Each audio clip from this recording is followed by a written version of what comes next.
Mais d'abord, notre duel, et pour ça, on va revenir à Bruxelles, à Anderlecht.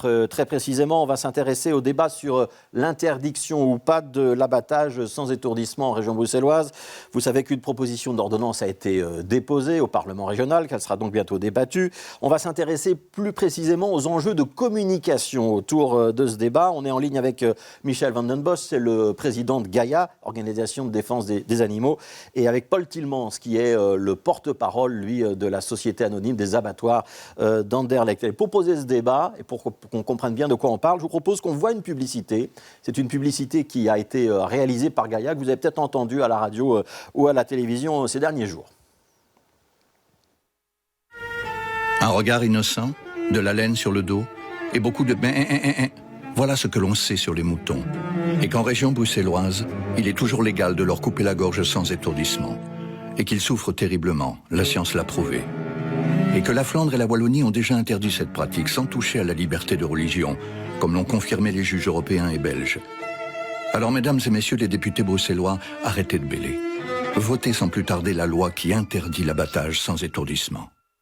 Voilà, ça plante bien le sujet. Michel Van den Bos, Gaia est connu pour ses campagnes choc. Alors celle-là, ce n'est pas la plus choc que vous ayez jamais réalisée. On en a connu des un petit peu plus trash, si vous permettez l'expression, dans le passé. Mais elle s'adresse par contre, ça c'est un peu nouveau, directement aux élus. Est-ce que vous assumez que vous êtes en train de faire vraiment du lobbying et presque de la publicité politique comme si on était dans une campagne électorale américaine? C'est un changement de registre?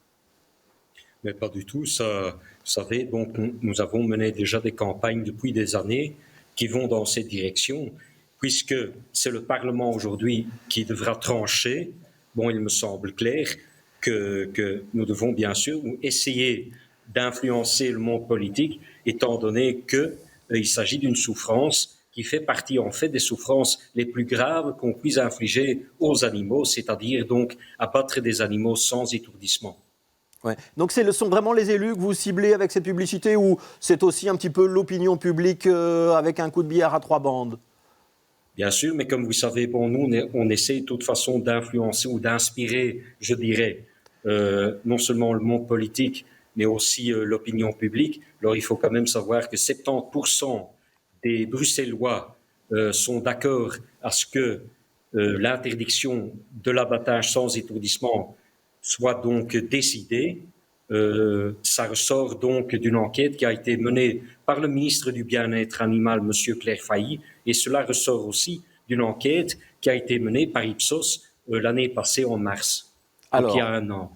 Alors, il y aura le débat, évidemment, au Parlement bruxellois dans quelques semaines ou dans quelques mois. Paul Tillmans, donc porte-parole des abattoirs. Elle vous inspire quoi, cette campagne de pub de Gaia? C'est du lobbying? Est-ce que vous allez faire une campagne de pub en sens inverse pour contrer ou pas? Honnêtement, Abattoir n'a pas dépensé de l'argent dans cette campagne. Nous n'avons d'ailleurs pas les moyens comme Gaia pour réaliser des campagnes sur la radio et dans la presse. C'est clair que c'est leur but final de vouloir arriver à une société où les gens ne peuvent plus manger de la viande. Et je suis quand même un peu à ce niveau-là dans la défense parce que j'adore un bon morceau de viande. Je préfère qu'il soit élevé en Belgique, abattu à Anderlecht à proximité, avec un contrôle rigoureux au niveau de la santé publique et le bien-être des animaux par l'AFSCA et toutes les caméras qui sont installées chez nous. Donc, nous devons le faire avec beaucoup moins de moyens. Nous sommes en train d'inviter toutes les partis politiques bruxelloises pour leur expliquer sur le terrain de quoi il s'agit. Parce que, permettez-moi, j'ai quand même l'impression que quand on parle d'étourdissement, que l'opinion publique ne comprend vraiment pas de quoi on parle ici. Un abattage reste un abattage. Hein. Ouais, alors on va peut-être vous donner l'occasion d'expliquer, mais donc vous reconnaissez que vous aussi vous faites du lobbying, parce que quand vous recevez des députés pour leur faire visiter les abattoirs, c'est aussi, j'imagine, pour faire passer l'un ou l'autre message. C'est quoi la différence? Parce que j'ai regardé sur votre site l'abattage traditionnel, l'abattage rituel. Où est-ce que se situe la différence et de quoi on parle exactement? Oui. Je précise quand même d'abord que nous avons commencé à inviter les partis politiques après ce que nous avons eu la visite du ministre Claire Failly et son cabinet et que pour nous c'était clair qu'il a voulu relancer ceci au programme. Donc autrement il n'y aurait jamais eu de l'initiative peut-être de notre part. Qu'est-ce qui est la différence? Un abattage traditionnel pour nous c'est un pistolet.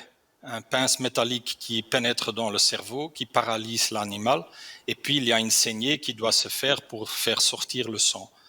Un abattage rituel, et je souligne, l'abattoir d'Anderlecht est extrêmement bien équipé pour exécuter cela de manière extrêmement professionnelle. Nous avons un tonneau où l'animal tourne sur son dos et où on fait la saignée en un mouvement. Et donc, il y a, suivant l'espèce d'animal, une petite durée de rien à peut-être 1 minute maximum que la morte est réellement rentrée.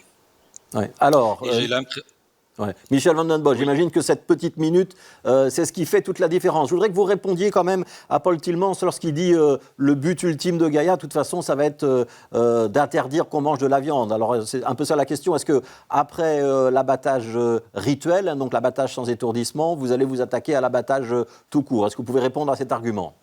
Écoutez, interdire la viande n'est pas du tout notre objectif. Je crois qu'il ressort de la sagesse de manger de moins en moins de viande ou d'en manger pas du tout, dans l'intérêt des animaux, du bien-être animal, mais aussi dans l'intérêt d'une société durable, dans l'intérêt en fait de l'écologie, de la santé, etc. Ceci étant dit, ce n'est pas le débat. Le débat, c'est comment pouvoir éviter aux animaux des souffrances graves mais inutiles, des souffrances qui, en étourdissant les animaux, peuvent être évitées, parce que l'étourdissement est techniquement et tout à fait praticable, notamment, et donc c'est bien clair que je ne suis pas le seul à le dire. La Cour de justice de l'Union européenne ainsi que la Cour constitutionnelle ont bien déclaré dans leurs arrêts que abattre un animal sans étourdissement, y compris de la façon rituelle, donc religieuse, n'atténue pas la souffrance des animaux de la même façon et dans la même mesure qu'un abattage qui soit bien établi, bien exécuté avec étourdissement. C'est ça le consensus scientifique. Et donc voilà, si vraiment on se soucie du bien-être animal, il n'y a rien à faire. Il faudra, comme la Flandre et la Wallonie l'ont fait, il faudra étourdir les animaux, point à la ligne. Et ici, il ne faut pas un régime d'exception. Qu'un mouton soit abattu de manière religieuse, rituelle, ou qu'un mouton soit abattu de manière conventionnelle, écoutez, c'est un mouton qui a la faculté en fait de souffrir. C'est un être sensible, et donc le devoir, c'est quoi? C'est d'atténuer et faire en sorte que l'animal ne souffre pas. Et donc, il faut éviter toute souffrance qui soit évitable, ce qui est tout à fait possible techniquement et pratiquement en étourdissant l'animal. Ce qui se fait aujourd'hui dans les abattoirs en Flandre et en Wallonie, parce que c'est la loi, et la Cour constitutionnelle et la Cour de l'Union européenne ont donc tranché et décidé que cela n'atteint en aucun cas la liberté de culte et que c'est une bonne chose pour le bien-être animal. On va donner la parole à Paul Tillmans. Donc, je vois que vous faites nom de la tête. Je voudrais que vous répondiez quand même à une autre question, Paul Tillmans. C'est ce qu'on parle aussi d'un enjeu économique. Donc, combien ça représente d'emplois? Et pour vous, supprimer cet abattage sans étourdissement, est-ce que vous êtes sûr que ça serait une perte de chiffre d'affaires? Si j'ai bien lu, la viande abattue aux abattoirs d'Anderlecht, elle est essentiellement distribuée en région bruxelloise en ce qui concerne l'abattage rituel, et on va rarement au-delà des frontières belges en ce qui concerne l'abattage traditionnel. Est-ce que vous me confirmez ça? Ou est-ce qu'il y a un enjeu économique caché derrière? Bon, il y a un grand enjeu économique. L'abattoir d'Anderlecht, la chaîne même, avec toutes les personnes autour, c'est facilement 45 emplois, mais il y a aussi tout autour toute une série de PME grossistes découpeurs de viande avec leur propre personnel qui seront aussi touchés par cette mesure.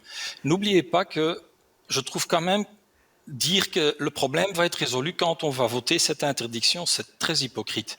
Parce que tant qu'il n'y a pas de règlement en Europe, cet abattage rituel, il va toujours se faire dans des pays comme la France où c'est tout à fait toléré, même en Pologne, ou même savoir l'Angleterre qui n'est plus membre de l'Union européenne. Et donc on va créer ici une idée que les animaux vont être les gagnants parce qu'il n'y aura plus de souffrance, alors que l'abattage rituel va simplement continuer ailleurs. Et vous perdriez combien d'emplois, Paul Tillmans? Si jamais le Parlement bruxellois vote cette interdiction, vous pensez que vous perdez combien d'emplois, vous et les sociétés autour des abattoirs? Je crois que direct et indirectement, ça touche quand même 150 à 200 emplois. Mais ça peut aussi avoir des répercussions sur toute l'activité du site, notamment le marché de viande et la boucherie qui a lieu là-bas.